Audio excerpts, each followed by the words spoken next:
नमस्कार दोस्तों, मैं स्मित मिश्रा स्वागत करता हूं एक बार फिर से आप सभी का एमजेटी एजुकेशन में। दोस्तों आज सुबह में वीडियो अपलोड नहीं हो पाई थी, लेकिन अभी अपलोड कर दे रहा हूं जिससे आपकी रेगुलरिटी न टूटे। 19 अगस्त 2022 का करंट अफेयर आज हम डिस्कस करने वाले हैं। लाइक और शेयर कर देना अगर वीडियो पसंद आएगी तो। अगर पहली बार देख रहे हो वीडियो को तो चैनल को सब्सक्राइब कर देना, जिससे वीडियो को नोटिफिकेशन अब तक पहुंचता रहे आने वाली। इसकी पीडीएफ फाइल और क्विज आपको एमजेटी ऐप पर मिल जाएगी। और दोस्तों टेक्स्ट बुक का स्विंग इनटू प्रिपरेशन सेल चल रहा है, आज जन्माष्टमी के अवसर पर है। सबसे पहले तो आप सभी को जन्माष्टमी की बहुत बहुत शुभकामनाएं। इस अवसर पर टेक्स्ट बुक पास पर दोस्तों 20% का आपका डिस्काउंट मिल जाएगा। आप इस डिस्काउंट का फायदा उठा सकते हैं। 499 का ये टेक्स्ट बुक पास आपको सिर्फ और सिर्फ 400 पर मिल जाएगा। आप 590 प्लस एग्जाम को एक्सेस कर सकते हो, जहां पर 45,000 से ज्यादा मॉक टेस्ट अवेलेबल है। आपको कूपन कोड में सिंपली एंटर करना है एमजेटी, 20% डिस्काउंट मिल जाएगा। लिंक डिस्क्रिप्शन में दिया गया है, जाकर के आप टेक्स्ट बुक पास ले सकते हैं। चलिए सबसे पहले क्विकली रिवीजन कर लेते हैं प्रीवियस डे के करंट अफेयर का। ओमिक्रॉन वैक्सीन को मंजूरी देने वाला पहला देश ब्रिटेन बन गया है। हैदराबाद इंटरनेशनल एयरपोर्ट डीजी यात्रा शुरू करने की घोषणा कर दिया है। केन्या जो है विलियम रूटो को अपना राष्ट्रपति नियुक्त कर लिया है। सुल्तान अजलान शाह कप का आयोजन मलेशिया में किया जाएगा। ये हॉकी से संबंधित टूर्नामेंट होता है। और दादा भाई नौरोजी दोस्तों लंदन में भारतीय स्वतंत्रता संग्रामी के इनके घर को ब्लू फ्लैग से सम्मानित किया गया है। ब्लू फ्लैग, ठीक है, दादा भाई नौरोजी जी के घर को। साइमन स्टील ये संयुक्त राष्ट्र के जलवायु प्रमुख के रूप में नियुक्त किए गए हैं। और फीफा ने अभी हाल ही में भारत के फुटबॉल संघ को यानी कि ऑल इंडिया फुटबॉल फेडरेशन को कर दिया है निलंबित, सस्पेंड। हैदराबाद में भारत का पहला 3D प्रिंटेड मानव कार्निया विकसित किया गया है। आईआईटी हैदराबाद के शोधकर्ताओं ने इसे विकसित किया है। स्वतंत्रता दिवस के भाषण में प्राइम मिनिस्टर नरेंद्र मोदी जी ने दोस्तों 2047 तक यानी आगे आने वाले 25 वर्षों में भारत को विकसित देश बनाने का लक्ष्य तय किया है। इसके लिए इन्होंने 5 प्लेजेस भी दिए हुए हैं। 9वीं भारत थाईलैंड संयुक्त आयोग की बैठक का आयोजन बैंकॉक में किया जाएगा। क्लियर है? तो ये टॉप 10 करंट अफेयर के क्वेश्चन थे। क्विकली रिवीजन किया आपने कल का। आप बात करेंगे आज के दिन के करंट अफेयर को। पहला क्वेश्चन आपके सामने है, सिक्किम के मुख्यमंत्री ने स्वतंत्रता दिवस पर कौन सी योजना का शुभारंभ किया? तो सिक्किम के मुख्यमंत्री ने दोस्तों अभी हाल ही में अम्मा योजना और वात्सल्य योजना, इन दोनों योजनाओं का स्वतंत्रता दिवस के अवसर पर शुभारंभ किया है। सिक्किम के देख लीजिए सीएम जो हैं, इन्होंने ये घोषणा करी हुई है। ये विमेंस वेलफेयर इनिशिएटिव है। इंडिपेंडेंस डे पर आर्टिकल आप देख लिए हैं। अच्छा, कुछ दिन पहले ही सिक्किम ने अम्मा और वाहिनी योजना शुरू किया था। उसी वाले अम्मा और वाहिनी योजना में अम्मा योजना ये भी है, ठीक है, और वात्सल्य योजना भी है इस बार, ठीक है। तो अम्मा और वाहिनी योजना पूछा जाए तब भी आप बताएंगे सिक्किम की है, और केवल अम्मा योजना और केवल वात्सल्य योजना पूछा जाए तब भी आप बताएंगे सिक्किम का ही है। अब दोनों को समझो। अम्मा योजना जो है ना, तो ये राज्य की सभी बेरोजगार माताओं को सालाना 20,000 रुपए देने के लिए किया गया है शुरू।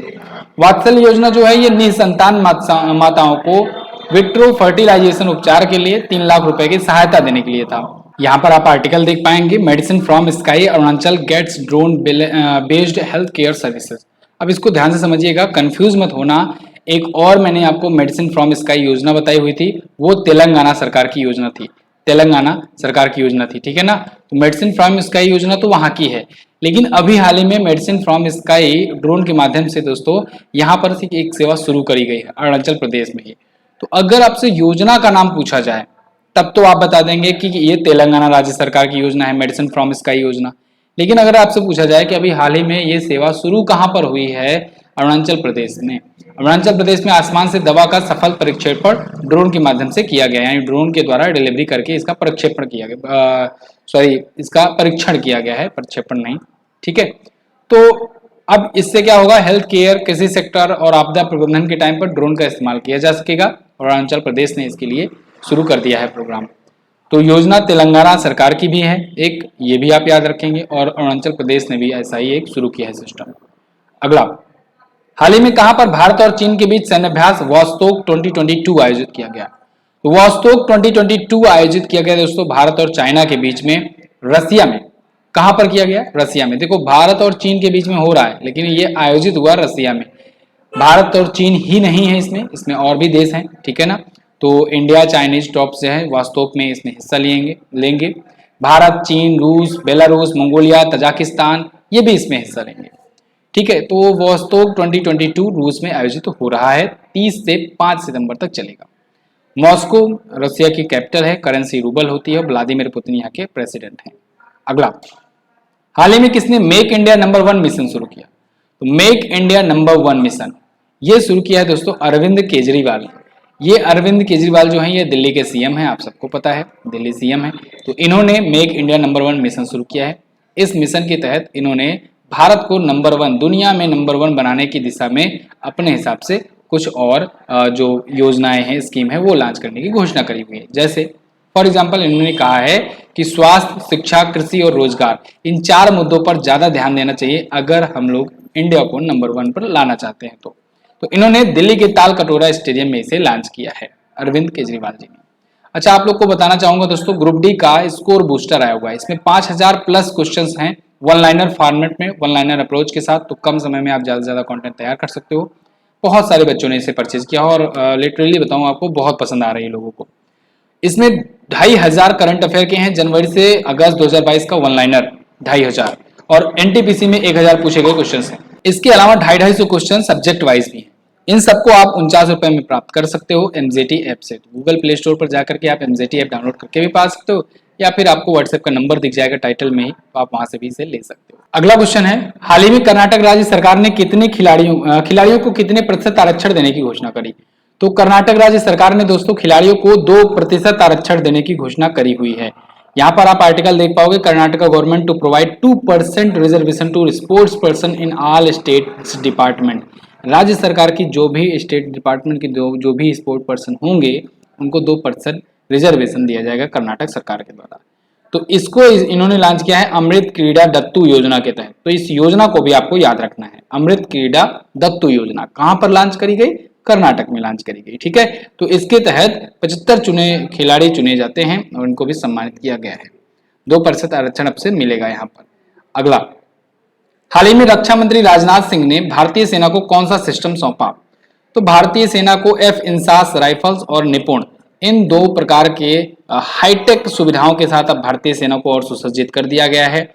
Both of the above option यहाँ पर आपका करेक्ट हो जाएगा। यहाँ पर आप आर्टिकल देख पाएंगे, Rajnath Singh hand over new weapon system F-इंसास टू आर्मी। अब देखिए ये जो F-इंसास है AK-203 असॉल्ट राइफल्स, इसके बारे में बहुत बार मैं चर्चा कर चुका हूँ आपसे कि रसिया और इंडिया मिल करके इसे बना रहे हैं। एक्चुअली में ये 77,000 की डील हुई थी, 77,000 असॉल्ट राइफल्स की रसिया से, जिसमें से 7,000 असॉल्ट राइफल तो रसिया के द्वारा दिए गए और 70,000 जो है ये रसिया ने टेक्नोलॉजी इसकी दी है और इसको बनाया गया इंडिया में। ये 70,000 जो बनाया गया है, तो ये 70,000 जो है ना 77,000, हाँ ठीक है, 70,000 जो है ना ये भारत में अमेठी में बन रहा है। ठीक है, उत्तर प्रदेश के अमेठी जिले में बन रहा है ऑर्डिनेंस फैक्ट्री में, तो वहां पर ये बनाया जाएगा और बाकी 7,000 तो वो लोग दिए। तो ये जो AK-203 असॉल्ट राइफल है दुनिया में one of the most advance weapon है दोस्तों। ठीक है, जैसे AK-47 आप जानते हो, AK-47 ये भी रसिया की ही देन थी। अब ये बहुत ज्यादा अपग्रेडेड है AK-203। ओके, तो राजनाथ सिंह जी ने इसे अब सेना को सौंप दिया है। साथ ही साथ निपुण F-इंसास राइफल सिस्टम्स मिल गए हैं। F-इंसास बहुत ज़्यादा हाईटेक है। इसमें इसके थ्रू दोस्तों भारतीय जो सेना होगी, इस पर तो मतलब एक अलग से डेडिकेटेड वीडियो लानी चाहिए हम उसको। चलिए ठीक है, ले आऊँगा अगर टाइम मिलेगा तो।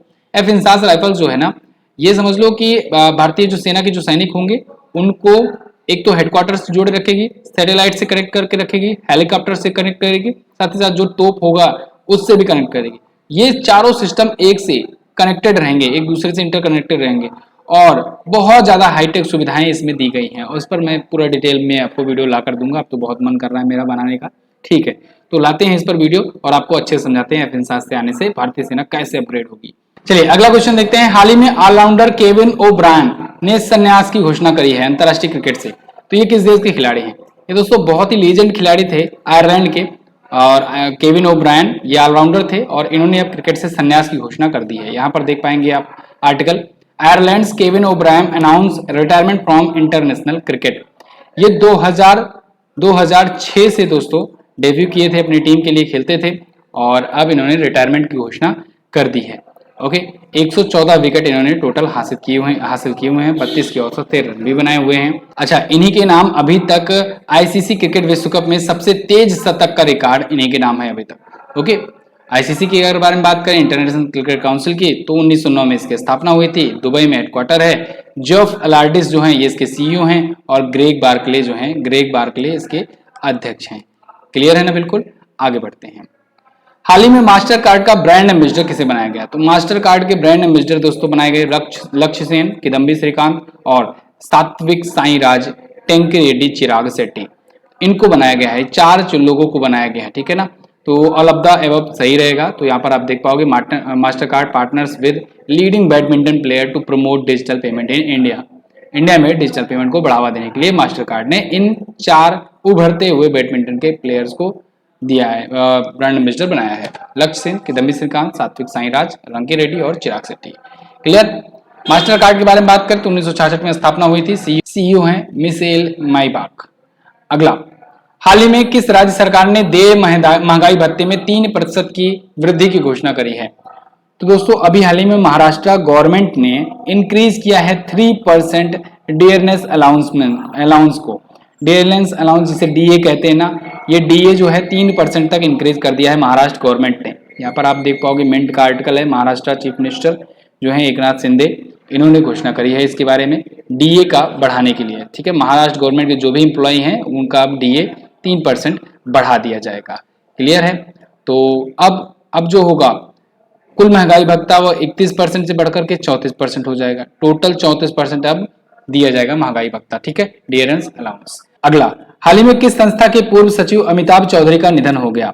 तो अमिताभ चौधरी जी दोस्तों ये बीसीसीआई के पूर्व सचिव थे और इनका निधन हो गया है। यहाँ पर आप आर्टिकल देख पाएंगे, former BCCI secretary Amitabh Chaudhary passes away. तो बीसीसीआई के बारे में तो आप जानते ही हो, board of control for cricket in India, इसके ये पूर्व सचिव थे। झारखंड क्रिकेट एसोसिएशन के ये पूर्व अध्यक्ष भी रह चुके हैं। झारखंड लोक सेवा आयोग के भी अध्यक्ष रह चुके हैं। आईआईटी खड़गपुर से इंजीनियरिंग की डिग्री इन्होंने ली थी। टीम इंडिया के 2005 से 9 तक मैनेजर भी रहे। फिलहाल अब इनका निधन हो गया है। बीसीसीआई की बात करें तो 1928 में स्थापना हुई थी। मुंबई का वानखेड़े स्टेडियम इसका हेडक्वार्टर है। सौरभ गांगुली इसके अध्यक्ष हैं, जय शाह इसके सचिव हैं। क्लियर है। ये टॉप 10 करंट अफेयर के क्वेश्चन थे आज के दिन से। और आज वीडियो बहुत ज़्यादा लेट हुई, इस वजह से बहुत ज़्यादा डिटेल आपको इन्फॉर्मेशन नहीं दी गई है, एक्स्ट्रा इन्फॉर्मेशन। तो क्योंकि बहुत ज़्यादा लेट हो गया तो बहुत सारे लोग नहीं देख पाएंगे, टाइम नहीं मिल पाएगा। फिलहाल कोई बात नहीं, लास्ट डे के क्वेश्चन के बारे में मैं बात कर लेता हूँ। अभी हाल ही में आरपीएफ के द्वारा कौन सा अभियान चलाया गया? तो इनके द्वारा ये सभी अभियान चलाए गए हैं। अमानत, उपलब्ध, शतक, ठीक है। आप में से बहुत सारे लोगों ने डिटेल में एक्सप्लेन करके बताया। IFFM अवार्ड 2022 में बेस्ट एक्टर का खिताब शेफाली शाह ने जीता। क्लियर। अब इन दोनों क्वेश्चंस के बारे में जो टॉप 10 लोग हैं जिन्होंने डिटेल के साथ आंसर किया था, सबसे पहले आंसर किया था, उनके नाम यहाँ पर हैं। स्वर्णेश्वर कुमार, उषा साहू, निखिल मदेसिया, रविकांत कुमार, राहुल कुमार, महेंद्र हेमबोम, पूजा जायसवाल, राजन तिवारी, शुभांगी त्रिवेदी और सानिया बंसल। चलिए आज के क्वेश्चन में हम लोग बात करेंगे चेहरा पहचान प्रणाली ट्रायल करने वाला देश का पहला एयरपोर्ट कौन बना। और अगला क्वेश्चन आपसे है, अजलान शाह कप का संबंध किस खेल से है? सुल्तान अजलान शाह कप किस खेल से संबंधित है और कौन जीता था? पिछली बार का चैंपियन कौन है? ये दोनों आप बताएंगे। ओके, फिलहाल रखते हैं इतना ही वीडियो में दोस्तों। इस वीडियो की पीडीएफ फाइल और क्विज आपको एमजेटी ऐप पर मिलेगी। MJT app Google play store से जाकर डाउनलोड कर लीजिए। मिलते हैं अगली वीडियो में, तब तक के लिए नमस्कार, जय हिंद, वंदे मातरम।